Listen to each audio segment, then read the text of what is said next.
Selamat hari Selasa teman-teman. Kita bersyukur kita boleh bertemu kembali di dalam PA Online GKA Immanuel Malang. Saudara-saudara, hari ini kita akan bersama-sama belajar firman Tuhan dari Matius pasal yang ke-25 ayat 14 sampai 30. Sebuah perumpamaan yang sangat kita kenal, yaitu perumpamaan tentang talenta. Saya akan membacakannya untuk saudara-saudara sekalian. Sebab hal kerajaan sorga sama seperti seorang yang mau bepergian ke luar negeri, yang memanggil hamba-hambanya dan mempercayakan hartanya kepada mereka. Yang seorang diberikannya 5 talenta, yang seorang lagi 2, dan yang seorang lagi 1, masing-masing menurut kesanggupannya. Lalu ia berangkat. Segera pergilah hamba yang menerima 5 talenta itu. Ia menjalankan uang itu, lalu beroleh laba 5 talenta. Hamba yang menerima 2 talenta itu pun berbuat demikian juga dan berlaba 2 talenta. Tetapi hamba yang menerima 1 talenta itu pergi dan menggali lubang di dalam tanah, lalu menyembunyikan uang tuannya. Lama sesudah itu pulanglah tuan hamba-hamba itu, lalu mengadakan perhitungan dengan mereka.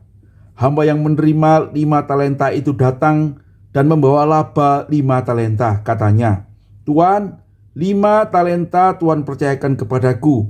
Lihat, aku telah memperoleh laba 5 talenta." Maka kata tuannya itu kepadanya, "Baik sekali perbuatanmu itu, hai hambaku yang baik dan setia. Engkau telah setia dalam perkara kecil, aku akan berikan kepadamu tanggung jawab dalam perkara yang besar.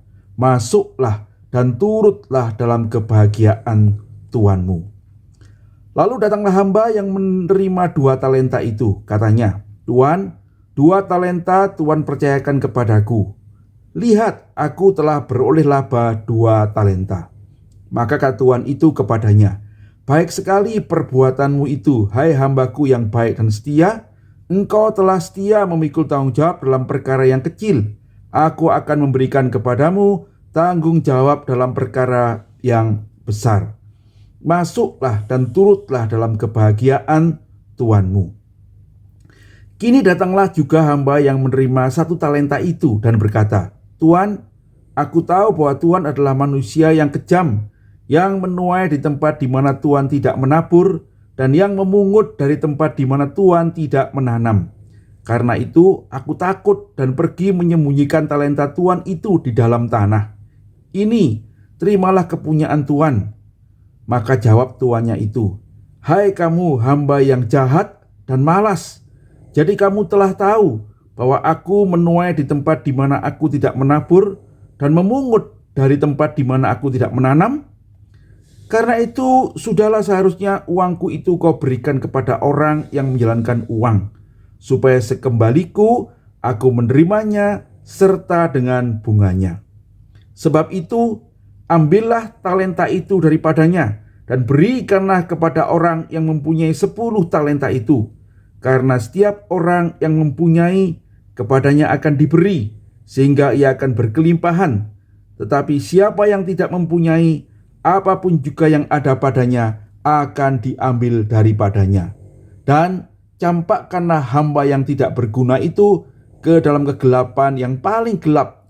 Di sanalah akan terdapat ratap dan kertak gigi." Berbahagialah kita sekalian yang baca firman Tuhan, menyimpan dalam hati dan melakukannya dalam hidup kita. Mari kita berdoa sebelum kita membahas firman Tuhan ini. Bapa yang di surga, terima kasih hari ini kami boleh belajar kembali bersama-sama firman-Mu. Kiranya Engkau menuntun kami ya Tuhan dengan roh-Mu, sehingga sungguh apa yang kami bahas, apa yang kami renungkan itu adalah berasal daripada-Mu sendiri. Dan kiranya melalui kebenaran itu kami dituntun untuk hidup memuliakan nama-Mu, menyenangkan hati-Mu. Terpujilah nama-Mu ya Tuhan. Demi Yesus Juru Selamat kami yang hidup, kami berdoa, mengucap syukur dan mohon pimpinan Tuhan. Amin. Nah saudara-saudara, bagian firman Tuhan ini pasti sangat saudara kenal ya. Mari kita perhatikan bahwa konteksnya itu adalah sesungguhnya tetap dalam konteks berjaga-jaga ya. Perumpamaan ini diberikan setelah perumpamaan tentang 5 gadis yang bijaksana dan 5 gadis yang bodoh, yang mengingatkan kita untuk berjaga-jaga, untuk siap sedia karena kita tidak tahu kapan waktunya Tuhan datang kembali. Perumpamaan tentang talenta ini juga dalam konteks yang sama sebetulnya, itu berjaga-jaga tentang kedatangan Tuhan yang kedua kali itu, ya. Tetapi dalam konteks tekanan yang berbeda, yaitu bagaimana kita harus bertanggung jawab, ya, ketika Tuhan datang atas semua yang Tuhan percayakan kepada kita, atas hidup kita, ya. Saudara-saudara, dalam cerita ini ditunjukkan bagaimana Tuhan Yesus mengatakan ada seorang tuan yang akan pergi, kemudian memberi pesan, memberi tugas pada hamba-hambanya, ya. Dia memberikan seorang hamba 5 talenta, yang lain 2 talenta dan 1 talenta. Lalu Tuhan itu pergi, ya. Hamba-hamba itu harus mengerjakan sesuatu dengan apa yang dipercayakan Tuhan itu, ya. Dan kemudian lama setelah itu dikatakan Tuhan itu datang kembali. Waktu dia datang kembali, dia memanggil hamba-hamba itu dan meminta pertanggungjawabkan. Apa yang sudah kamu lakukan dengan talenta yang kupercayakan kepadamu? Saudara-saudara, ini mengingatkan kita, suatu hari ketika Tuhan Yesus datang, kita akan diminta pertanggungjawaban atas apa yang kita punya, yang kita terima, anugerah Tuhan di dalam hidup kita. Nah, saudara-saudara, kiranya ini menolong kita untuk punya arah yang jelas dalam hidup kita, ya. Baik, saya akan membahasnya. Yang pertama-tama saya mau membahas dulu tentang talenta itu, ya. Apa itu talenta, saudara-saudara? Nah, talenta itu bukan uang, ya. Talenta itu sebetulnya adalah ukuran berat, ya. Nah, 1 talenta itu merupakan ukuran berat kurang lebih 34 kilogram, ya, 34 kilogram. Jadi cukup berat, saudara-saudara, ya. Dan William Barclay mengatakan tergantung dari logam apa ini, ya. Kalau emas ya pasti sangat berharga sekali, 34 kilogram emas, saudara-saudara. Kalau perak lebih turun, ya, dan ada yang bisa perunggu juga, ya. Nah, saudara-saudara, secara umum talenta itu juga bisa dipakai untuk alat bayar. Gambaran waktu itu mata uangnya perak, katanya begitu, ya. Nah, katanya kalau kita lihat Alkitab kita di kamus itu, 1 talenta itu 6.000 dinar. Dan 1 dinar itu adalah upah orang kerja 1 hari. Anggaplah upah orang kerja 1 hari ini ya 100.000 begitu, ya. Maka artinya 6.000 dinar itu adalah 600 juta. Ya, jadi kalau kita memikirkan ada orang diberi 1 talenta itu bukan jumlah yang sedikit, teman-teman, apalagi yang diberi 2 talenta dan 5 talenta.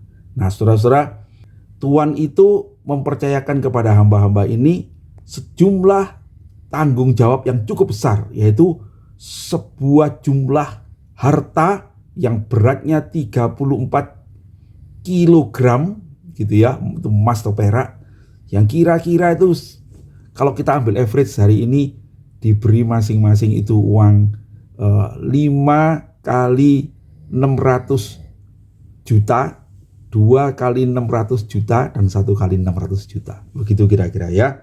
Nah, saudara-saudara, kemudian mereka harus bekerja dan akan dituntut pertanggung jawabannya. Nah, saudara-saudara, pelajaran pertama yang kita tarik dari perumpamaan ini adalah sesungguhnya kita mempunyai hidup ini adalah hidup yang merupakan milik Tuhan. Kita ini bukan pemilik kehidupan, ya. Harta yang kita punya, kedudukan yang kita punya, keluarga yang kita punya, sesungguhnya itu adalah apa yang dipercayakan Tuhan kepada kita untuk kita kelola. Suatu hari kita akan diminta pertanggungjawaban sebagai seorang penata layan, ya, penata layan, seorang pengurus milik Tuhan. Saudara-saudara, di Alkitab kita itu kita mengenal ada seorang yang bernama Yusuf, ya, yang bekerja di rumah Potifar, yang diberi kepercayaan oleh Potifar untuk mengurus seluruh isi rumahnya. Sekalipun Yusuf itu menguasai seluruh harta Potifar, tetapi Yusuf harus mempertanggungjawabkan apa yang dikerjakannya dengan harta itu kepada Potifar. Mungkin sebulan sekali gitu dia akan diundang untuk bertemu dan ditanya, "Yusuf, bagaimana laporanmu? Maka Yusuf itu akan membuat laporan, ini hartamu yang kau percayakan Tuhan, saya sudah membuat keuntungan sekian besar. Nah kira-kira begitu. Sama dengan kita saudara-saudara. Mari kita menyadari hidup kita ini adalah hidup sebagai seorang penata layan. Jangan berpikir harta yang kita punya itu akan kita bawa mati ya. Itu tidak akan kita bawa mati ya. Itu adalah milik Tuhan yang dipercayakan sementara seperti kita hidup. Tetapi saudara-saudara, apa yang kita lakukan dengan harta itu suatu hari akan kita pertanggungjawabkan kepada Tuhan. Karena itu mari kita memperhatikan baik-baik ya. Mari kita menyadari dan melakukan dengan baik apa yang Tuhan percayakan. Sebab berdasarkan apa yang kita lakukan itulah kita akan menerima upah atau kita akan menerima hukuman. Nah, saudara-saudara, hal yang kedua adalah kita melihat dalam perumpamaan ini yang menjadi tekanan itu sebetulnya adalah tentang hamba yang ketiga ya. Kalau kita membaca cerita ini, kita melihat porsi yang diberikan pada hamba yang ketiga yang memandam talentanya itu yang paling banyak ya. Saudara-saudara, dalam sebuah perumpamaan biasanya ada satu pesan yang penting yang mau disampaikan, bukan banyak pesan. Maka pada bagian perumpamaan tentang talenta ini sesungguhnya fokusnya adalah peringatan Tuhan Yesus pada murid-muridnya yang pada waktu mendengarkan dia adalah jangan kamu seperti hamba yang ketiga. Yaitu hamba yang tidak bekerja, tidak melakukan tugasnya. Kenapa? Karena dia berpikiran jahat dan dia seorang yang malas. Nah saudara-saudara, itu dikatakan oleh Tuhan itu ya, dikatakan hai kamu hamba yang jahat dan malas. Kenapa kok dikatakan jahat saudara-saudara? Sebab hamba itu berpikir jahat tentang tuannya.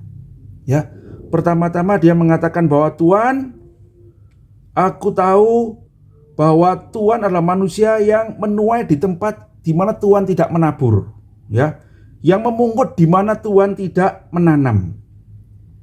Jadi hamba ini berpikir Tuhan ini Tuhan yang ndak cingli gitu ya, yang suka mengambil apa yang bukan haknya.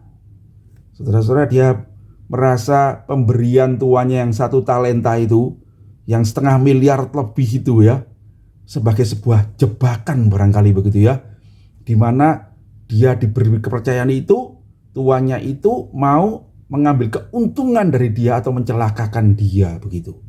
Dia tidak bersyukur atas kebaikan Tuhan, tapi dia merasa dia dikerjain gitu ya, mungkin ya, dia dimanfaatkan dan dia merasa tidak suka. Saudara-saudara, kalau ada hamba yang bekerja pada saudara ya, mbakmu berpikiran gitu tentang dirimu, bagaimana saudara? Pasti kita juga tidak suka ya. Dia berpikir tuannya jahat ya. Dia berpikir tuannya akan menghukum dia kalau dia menghabiskan uangnya itu. Sehingga karena dia berpikir jahat, dikatakan lalu aku takut. Nah, lalu dia kemudian memendam talentanya itu. Saudara-saudara sekalian, dia berpikir jahat tentang tuannya. Saudara-saudara, apa yang kita pelajari? Kita bisa tidak berpikir jahat tentang Tuhan? Bisa saudara-saudara ya. Tuhan mengingatkan kita, apa yang buat kita tidak menjadi hamba yang baik? Apa yang buat kita tidak bisa menantikan Tuhan dengan benar? Kalau kita berpikir jahat tentang Tuhan, kita menganggap Tuhan itu mencelakakan saya, Tuhan berikan saya penyakit, Tuhan kasih saya persoalan.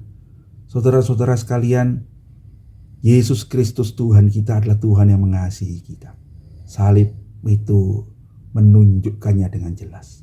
Mari kita percaya akan kebaikan. Kalau kita diberi 1, diberi 2 atau diberi 5, itu kalau kita baca firman Tuhan sesuai dengan kemampuan kita.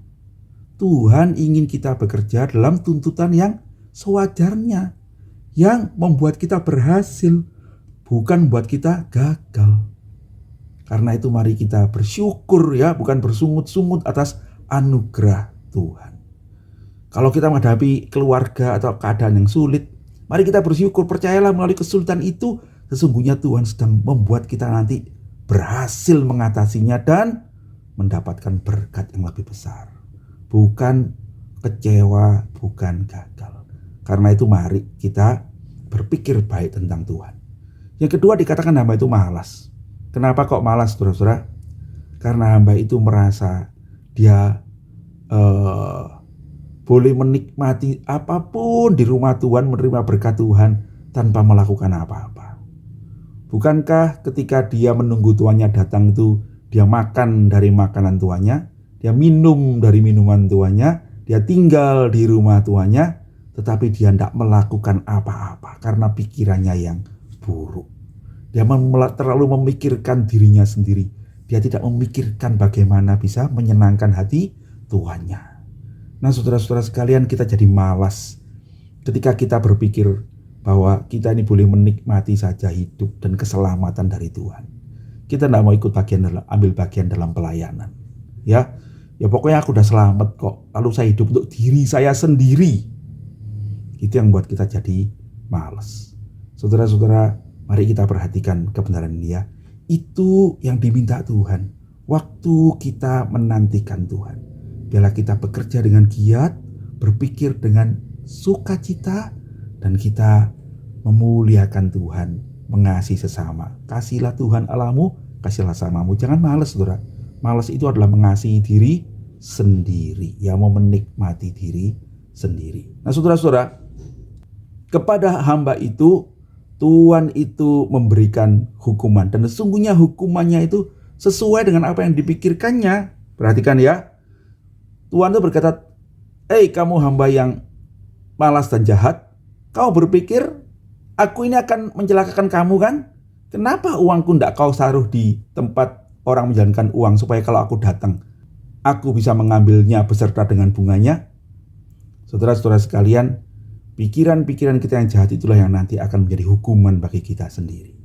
Ya, nah saudara-saudara, karena itu peringatan tentang kedatangan Tuhan yang kedua kali ini, tekanannya adalah kita jangan seperti itu. Ya, William Barclay lebih jauh mengatakan bahwa ini adalah ditujukan pada ahli Taurat dan orang-orang Farisi, ya, yang seperti memendam sesungguhnya anugerah Tuhan bagi seluruh dunia itu di dalam kelompok mereka sendiri.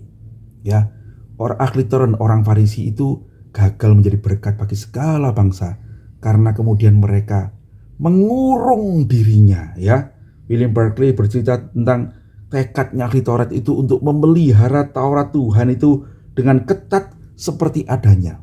Orang Farisi dan ahli Taurat itu mempunyai aturan bahwa kita harus membangun pagar di sekitar Taurat itu, ya, dan tidak membawanya kemana-mana. Saudara-saudara, William Barclay bicara tentang itulah beragama secara tertutup, ya, beragama untuk diri sendiri, tidak memberitakan rahmat Tuhan kepada sesama. Kita tidak menjadi garam dan terang dunia, tetapi kita tertutup dalam diri sendiri, ya, eksklusif untuk keselamatan diri sendiri, dan itu adalah kesalahan. Itu yang menurut William Barclay ditegur oleh Tuhan Yesus pada ahli Taurat dan orang Farisi pada waktu itu. Nah, saudara-saudara, dengan begitu itu juga jadi peringatan buat kita, bukan? Seperti Tuhan mengingatkan murid-muridnya, lihatlah, sesungguhnya kamu harus hidup menjadi berkat bagi sama. Anugerah keselamatan dari Tuhan yang ada padamu itu harus kau bawa untuk menyelamatkan banyak orang. Ini benar teman-teman ya. Tahun ini kita merayakan hari ulang tahun ke-40 gereja kita, bukan? Dan temanya adalah jadikan aku saluran berkat. Di dalam definisi tentang gereja yang terdapat dalam 1 Petrus 2 ayat 9 dikatakan, kamulah bangsa yang terpilih, imamat yang rajani, bangsa yang kudus, umat kepunyaan Allah. Itu adalah identitas kita yang hebat. Tetapi berikutnya, supaya kamu memberitakan perbuatan-perbuatan yang besar dari Dia yang sudah memanggil kamu keluar dari kegelapan kepada terangnya yang ajaib. Kamu yang dahulu tidak dikasihi, beroleh belas kasihan. Kamu yang dahulu bukan umat, menjadi umat Tuhan. Saudara-saudara, kita ini mendapatkan status sebagai anak Allah. Supaya apa? Kita ini membawa keluar, ya, menceritakan anugerah Tuhan itu. Bagaimana Tuhan menyelamatkan hidupku, dan keselamatan itu sesungguhnya adalah bagi segala bangsa. Nah, saudara-saudara, biarlah dengan begitu kita berdoa supaya ke depan GKI Immanuel Malang juga hidup kita ini menceritakan kebaikan Allah pada orang-orang di sekitar kita. Kita harus bekerja menjadi berkat, ya. Nah, itu fokus dari perumpamaan ini. Ketika Tuhan datang, kiranya kita sedang didapati hidup menjadi berkat. Nah, baik saudara-saudara. Tetapi William Barclay juga mengatakan di dalam perumpamaan ini kita juga bisa menarik beberapa hal yang boleh menjadi pelajaran buat kita gitu ya. Yang pertama saudara-saudara, kita mengerti dari perumpamaan ini bahwa karunia tiap-tiap orang itu berbeda-beda ya. Ada yang diberi 1, ada yang diberi 2, ada yang diberi 5 talenta. Kenapa kok berbeda-beda? Sesuai dengan kemampuan kita. Sebab itu saudara-saudara, tambahan daripada pelajarannya adalah tidak usah kita membanding-bandingkan diri satu dengan yang lain ya. Tiap-tiap orang mempunyai talentanya sendiri. Yang penting adalah bagaimana kita itu mengembangkan apa yang Tuhan percayakan kepada kita. Ya, lakukanlah dengan baik dengan apa yang Tuhan percayakan kepadamu. Dan itulah yang akan buat engkau diberkati. Yang kedua, kalau kita membaca perumpamaan ini kita akan menemukan begini ya. Waktu hamba itu berhasil menjalankan talentanya berlaba 5 talenta, dia dapat kepercayaan tanggung jawab yang lebih besar. Katanya, baik sekali perbuatanmu itu, hai hambaku yang baik dan setia. Engkau sudah setia dalam perkara kecil, aku akan memberikan kepadamu tanggung jawab dalam perkara besar. Bukan leha-leha gitu ya. Bukan setelah bekerja berhasil, lalu diberi emas, diberi perak, diberi rumah, istirahatlah. Bukan begitu ya. Tetapi ketika kita berhasil melakukan pekerjaan talent, ketika kita setia dalam perkara kecil itu, Tuhan berikan kita dalam perkara yang lebih besar, tanggung jawab lebih besar, pelayanan yang lebih berat barangkali begitu ya. Tetapi saudara-saudara, kita akan terus bersuka cita sebab kalau kita setia dalam perkara kecil itu sebetulnya adalah latihan ya, supaya kita bisa mengerjakan untuk perkara yang lebih besar. Kalau kita bisa menanggung pergumulan kita yang kecil itu latihan untuk bisa menanggung pergumulan yang lebih besar. Saudara-saudara, kalau saudara menghadapi tantangan kehidupan hari ini, bagaimana doamu? Saya berdoa saudara-saudara boleh berdoa seperti ini ya. Tuhan, tuntunlah saya untuk bisa menyelesaikan tanggung jawab saya ini dengan baik. Tolonglah saya bisa melewati pergumulan ini, supaya saya siap untuk menghadapi pergumulan yang lebih besar. Supaya saya siap dipakai untuk melakukan tanggung jawab yang lebih baik. Saudara-saudara, itu menyenangkan ketika Tuhan mengizinkan kita melakukan apa yang lebih baik lagi ke depan di dalam perjalanan hidup kita. Dan hidup kita ini akan dihargai bukan karena hasilnya, tetapi karena kekuatan yang semakin kuat, kedewasaan yang semakin baik, dan hidup rohani yang semakin memuliakan nama Tuhan. Ya, hasilnya itu adalah anugerah Tuhan. Ya, karena itu mari kita baik-baik menjaga diri dan berdoa Tuhan berikan saya kekuatan itu. Yang berikutnya, saudara-saudara, kita menemukan di sini adalah orang yang dihukum itu adalah orang yang tidak bekerja. Orang yang dikasih 5 dapat 5 lagi dari 10 itu mendapat pujian yang sama dengan orang yang dikasih 2 mendapat hasil 2. Jadi saudara-saudara, kita mengerti bahwa dapat 5 atau dapat 2, dapat berapa itu bukan masalah, begitu ya. Pujiannya sama. Yang penting adalah kita bekerja dengan baik. Ya, suatu hari di sorga, saudara-saudara, tidak tentu nanti pendeta itu yang dapat upah lebih besar daripada teman-teman yang jadi pengurus, atau bahkan yang melayani di meja, atau bahkan yang melayani jadi koster di gereja, gitu ya, atau supir di gereja. Enggak, saudara-saudara. Itu adalah tugas kita masing-masing ya. Tetapi kepada orang yang setia melakukan tugasnya, yang mengembangkannya, Tuhan akan memberkati. Berkatnya sama, bahkan bisa jadi lebih besar, begitu ya. Orang yang kelihatannya mengerjakan lebih kecil di dunia ini. Kenapa? Yang membedakan kesungguhannya, kesetiaannya ya. Nah, orang yang tidak bekerjalah yang dihukum. Saudara-saudara, karena itu saya mengajak saudara-saudara untuk bekerja, melayani Tuhan. Bukan besar atau kecilnya, tetapi seberapa banyak kita setia, bersungguh-sungguh melakukan tugas kita. Barangkali saudara cuma bisa berdoa, karena umur saya sudah tua, saya tidak bisa bicara dengan baik, tapi saya mau rajin berdoa, saudara-saudara. Sesungguhnya engkau tidak kurang berharga dari orang yang berkhotbah di mimbar itu. Ya, mungkin saudara cuma ngelapi meja, pagi-pagi datang ke gereja, membersihkan bangku-bangku kursi-kursi. Saudara-saudara, engkau tidak kurang dengan orang yang memberitakan Injil kepada ribuan orang lewat televisi atau mass media, begitu. Ya, saudara-saudara, siapa yang setia, itu yang diberkati.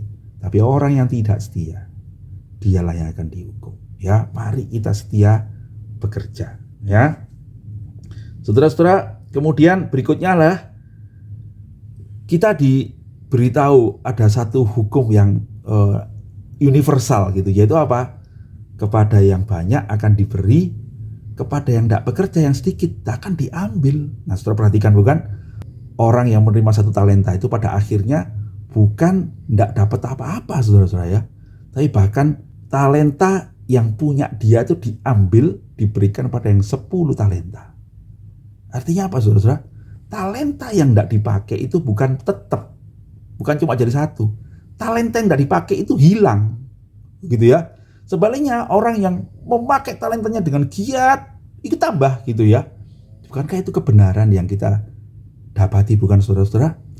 Kalau saudara main gitar, saudara semakin sering main gitar, saudara akan semakin pintar main gitarnya.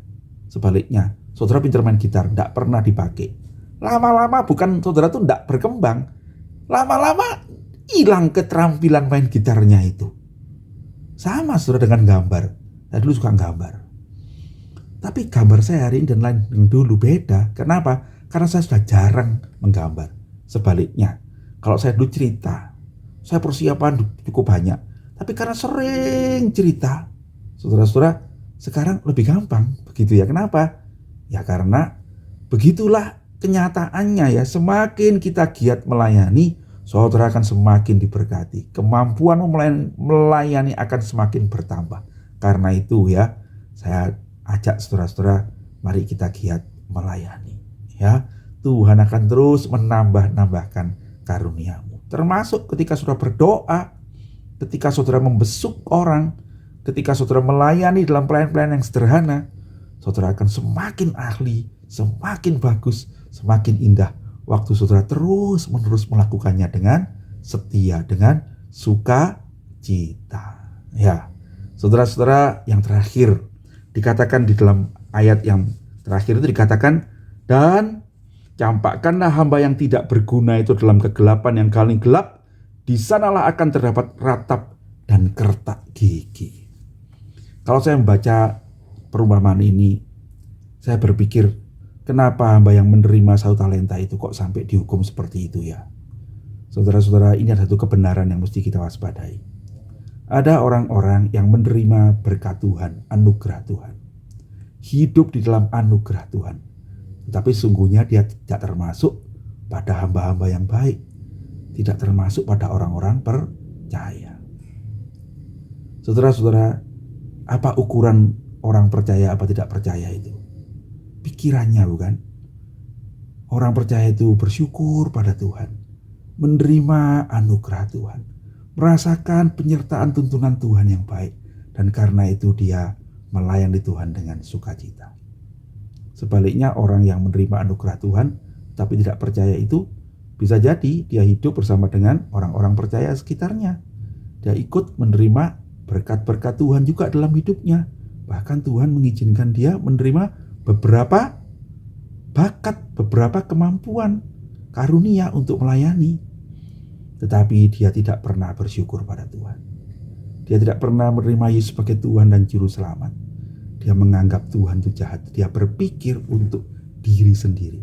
Dia beragama untuk kepentingannya sendiri. Saya percaya Tuhan untuk masuk surga, untuk diberkati, untuk dapat keuntungan-keuntungan. Saudara-saudara, orang seperti ini sesungguhnya tidak akan menerima keselamatan itu dari Tuhan. dia akan berada di tempat di mana ada kegelapan dan kertak gigi, bersama-sama dengan orang-orang yang menghujat Tuhan. Mari kita meriksa diri teman-teman, di manakah kita berada.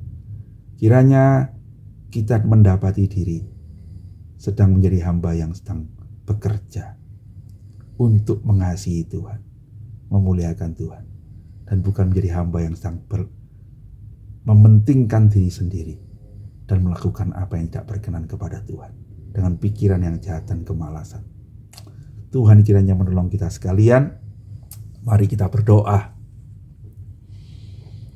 Terima kasih Tuhan, kami boleh belajar firman-Mu.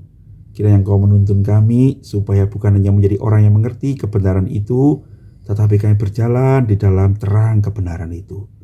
Biarlah ketika kami nanti bertemu dengan Tuhan kedua kali, kami didapati menjadi hamba yang baik dan setia. Berikanlah kami kekuatan untuk bisa berjalan dalam terang-Mu, dan tuntunlah kami ya Roh Kudus untuk berjalan di dalam kehendak-Mu. Dalam nama Yesus Juru Selamat kami yang hidup, kami berdoa dan mengucap syukur. Amin.